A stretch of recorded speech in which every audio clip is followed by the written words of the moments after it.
Welcome, and thank you for logging into this resource, which is dedicated to providing you with additional information about Brantford, along with some effective strategies around how to invest in Brantford. When it comes to employment, the largest employers in Brantford are Ferrero Canada Limited, Mitsui High-Tech Canada Inc., and Worth Industry of Canada. These are well-paying and secure jobs. Located just west of the most densely populated corridor for economic activity in the country, Brantford is only 30 kilometers west of the city of Hamilton. And as the Golden Horseshoe continues to experience what's known as the Manhattan effect, with Lake Ontario to the south and the world's largest green belt to the north, the lack of land to develop within the Golden Horseshoe will continue to force migration to secondary and tertiary markets like Brantford. When it comes to municipally owned land, the city of Brantford has just one remaining property for sale. However, there are various private land holdings that offer existing and prospective firms several development options. The city of Brantford and its neighboring County of Brant have just reached an agreement for boundary expansion, and within that agreement, a total gross area of 2,720 hectares has been transferred to the city of Brantford, along with a total residential land gross area of just under 2,000 hectares and a total employment land gross area of about 740 hectares. As a designated urban growth center in the province's growth plan, Brantford has specific employment and population targets to achieve. And as a result of these economic forces, it's forecasted that a total of 79,000 new jobs will come into Brantford by the year 2041. Now that the city of Brantford is currently home to 102,000 people and is expected to grow by almost 60% to 163,000 people by the year 2041. Brantford is also set to benefit from the new GO bus linking to the GO train services. The impact of this development cannot be overstated. In addition to improving transportation for residents leaving the city every day, the service will also provide vital access to attract interest, innovation, and investment in Brantford. The recent effects of COVID on housing has really fueled what is referred to as the ripple effect. Brantford has for a long time been known as a tertiary commuter community for commuters into Toronto, but as a result of more virtual workplaces, many homeowners and tenants are leaving the city and residing in larger properties and larger homes. Price and rent affordability is also a catalyst for tenants and purchasers to drive until they qualify. Now, for those of you that are savvy investors and are looking for some of the fundamental metrics, get your pens ready. The current average home price in Brantford is $699,820, which is up an amazing 30.1% versus last year.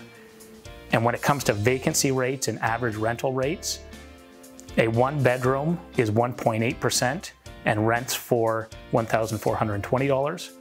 A two-bedrooms vacancy rate is hovering around 2.1% and rents for $1,738. And a three-bedroom vacancy rate is hovering around 3.6% and rents for $2,180. So one of the most commonly asked questions that I receive almost daily is, how's the market? And whether you realize it or not, when you are asking this question to a realtor, what you are essentially asking is, are we in a buyer's market, a seller's market, or a balanced market? The market intelligence tool to find the strength of the market, or what is known as absorption rate of the market, is what we refer to as months of inventory. A seller's market is defined as 0 to 4 months of inventory.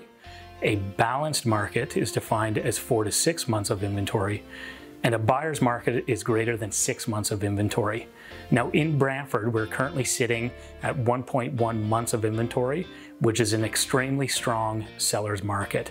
Essentially, every home on the market this month has sold. As an investor, all of these metrics are really important to help identify effective short-term or long-term, as well as negotiation strategies and tactics. Some of the most effective investment strategies that we see in Brantford include the long-term buy and hold, as well as strong positive cash flow, because of these realized and ongoing forecasted price appreciations.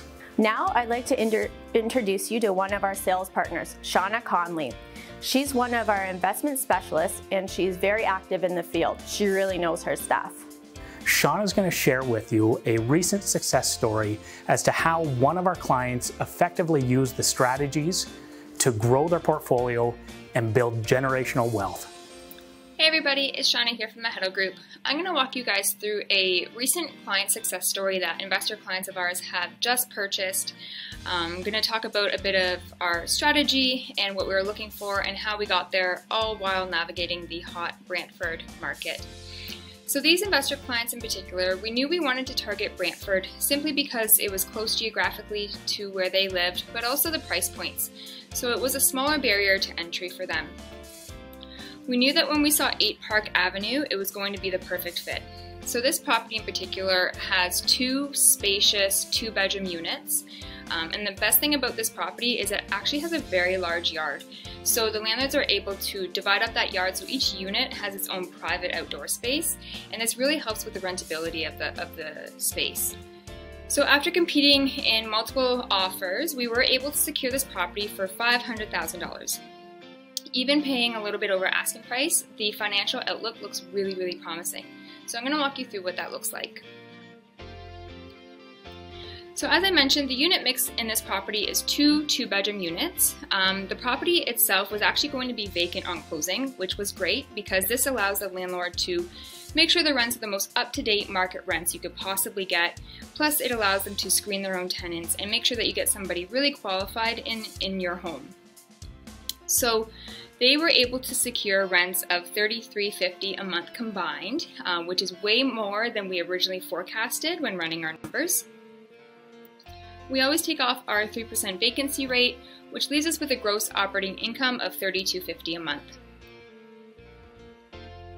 We now want to take a look at our expenses.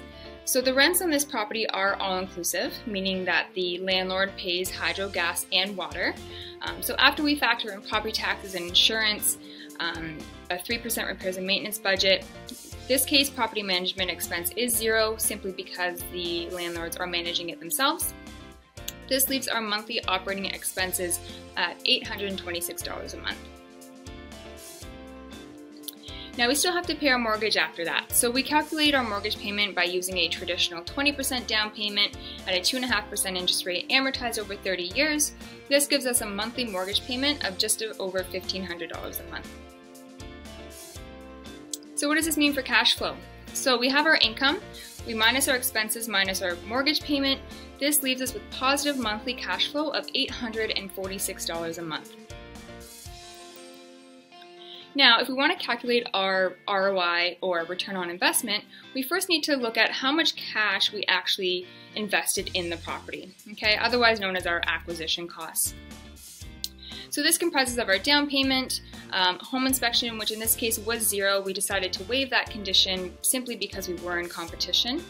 An appraisal fee, land transfer tax, legal fees. This brings us to about $108,000 for your total cash invested.